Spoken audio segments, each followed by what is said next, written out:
everybody, and welcome back to the music grading, ranking, and reviewing podcast that we like to call Music Meltdown, which we rate, rank, and review any artist's discography, songs, musical topics, really whatever comes to mind.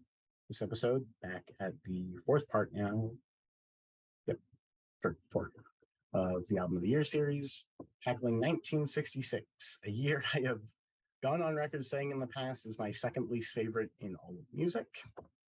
I don't think that I would necessarily agree to that now, but I do think that this year, it's not as good as I think that some people say. Probably has something to do with me not being as big on the 60s, and more so my favorite stuff of the 60s coming directly after this. There's still plenty of great stuff to be found in here, but I think on the whole, I would probably say I slightly prefer 65 to 66. That's kind of my stance here, but there's still really good stuff across the board. So Andrew, be here to tell me how wrong I am. To me, it's another leap forward. I think at the top, it's some of my favorite records of any year. So yeah, I mean, we're pretty much getting into the time period that's like my favorite era of music. So I won't have much to say other than praise for what I'm going to talk about. So Nice. I have some conflicting emotions about some of my top five, but I do think that these are clearly my favorite records of this year. Just missing out on that, though, is going to be a bit of a strange one because I don't hear people talk about this album, but I really like it. It's going to be Down to Earth by Stevie Wonder. First of many mentions of him, I suspect, coming up. Just a really strong sort of early pop record. This is right after Uptight, so his voice had finally fully calmed down, and you can definitely tell because there's just really great stuff on here. Title track, you got Sylvia. His cover of Mr. Tambourine Man's really good. It's a really strong, sort of fun Motown pop release. But this is where I start talking about records that I like. Number five for me is going to be Revolver by the Beatles, their first mention. Good job, guys. You did it. No. Obviously considered one of the greatest records of all time. It's pretty good. I like it. Taxman, delightful song. This is definitely where they started coming into their own as players and really just, that's probably not the best way of putting it. This is where they became the band that they would later be. Obviously, Rubber Soul, you could say that, but I feel like there's still elements of that earlier sound. Saying that's a bad thing. I like Rubber Soul probably a little bit more than this record, but is what it is. Taxman, Eleanor Rigby, Here, There, and Everywhere. My favorite song here is Andrew Birkin Sings. Absolutely delightful.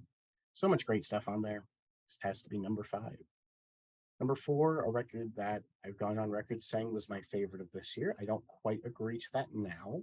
It's going to be Da Capo by Love, which I absolutely love the first side of this record. I think it is pretty much psychedelic pop, folk rock bliss.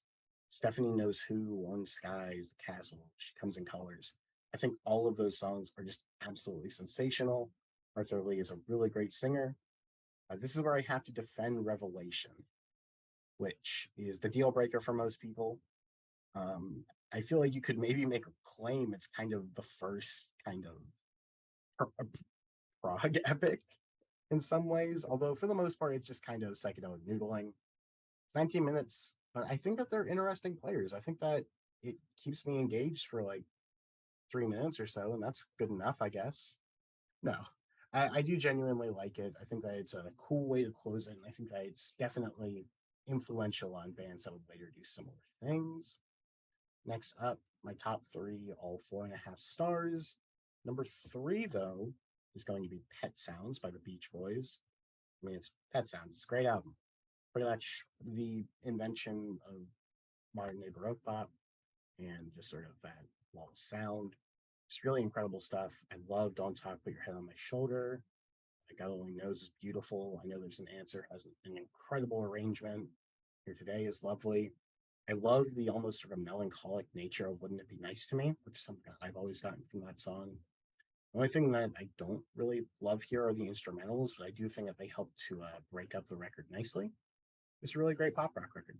Love it. Number two for me is going to be an artist that I haven't talked about yet, but I did bring up. It's going to be Face to Face by the Kinks. for me, really where they kind of come into their own. I like King Controversy, but for me, this is definitely their best up to this point. Just an incredibly strong pop rock record. Definitely having Ray Davies showcase his already pretty strong lyrical chops and just the fun nature of everything.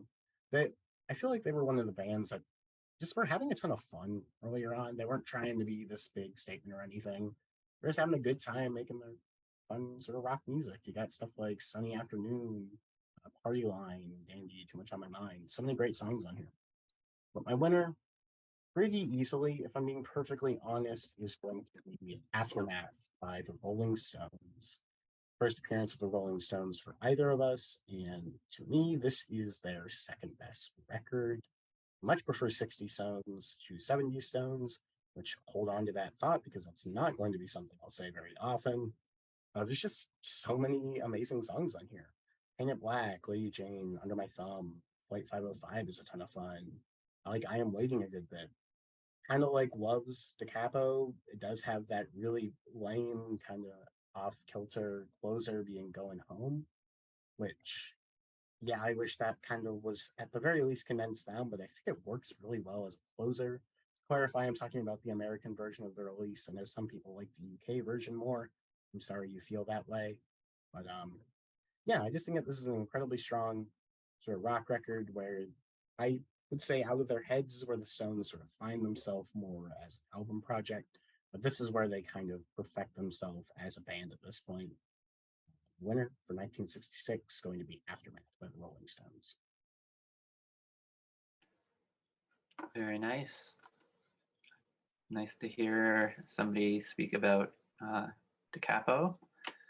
That's a good one. I mean, I think the one track is probably what holds me back, but you know, I do really like generally what they're going for. My runner-up is actually your winner, Aftermath by the Rolling Stones. Really awesome era for them. I would actually agree with you. I'm big on 60s era Stones. This one would probably make it if it weren't for that, darn US UK divide. I feel like each version kind of gives and takes away some tracks I'd like to have on both. If you just took the sessions and smushed them into one record, then you'd definitely be on here. My number 5 is going to be Sounds of Silence, Simon and Garfunkel. And at this point, they're pretty much could do no wrong for me. It's like this exceptional collection of folk pop, usually bittersweet, but very pretty. The title track gets an electric boost here that works really well. I'm a Rock is another great big song. Pretty much every deep cut works really well.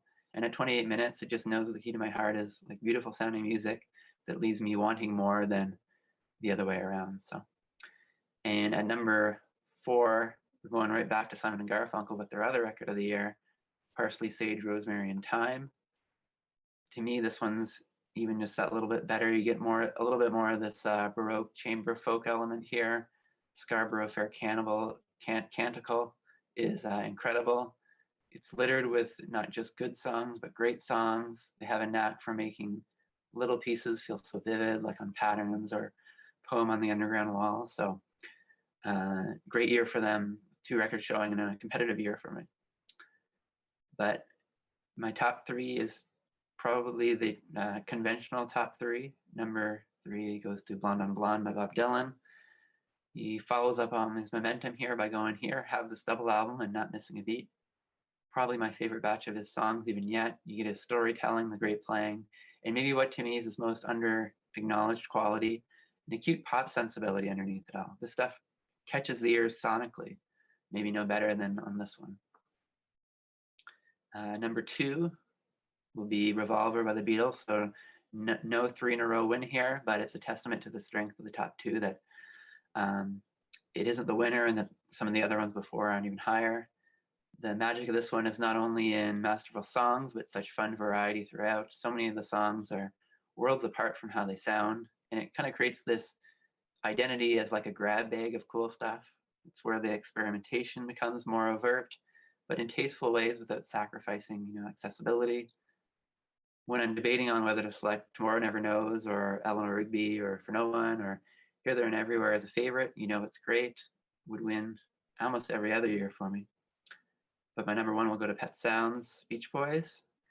if I hadn't spoken about it yet, you probably knew it was coming. This one took time to grow into a huge favorite over time, but it got there. Kind of like a coming of age album thematically, and the feelings that it evokes can really hit hard to a particular person at a particular time listening to this.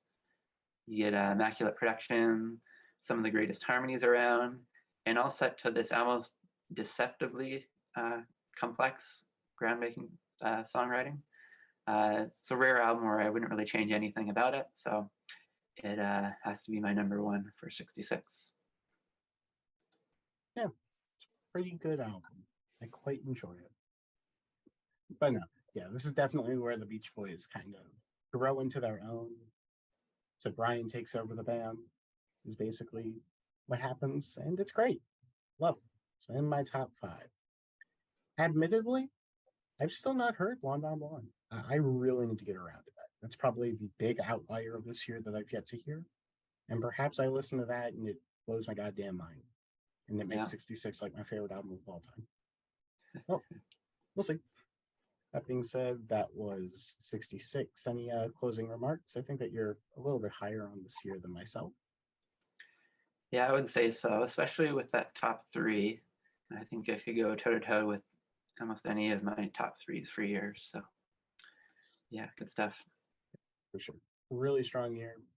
Oh, it's not. Silly me. It's a pretty good year. Tons of cool stuff on there. Being said, though, I really hope that you enjoyed that and that you all have a great time.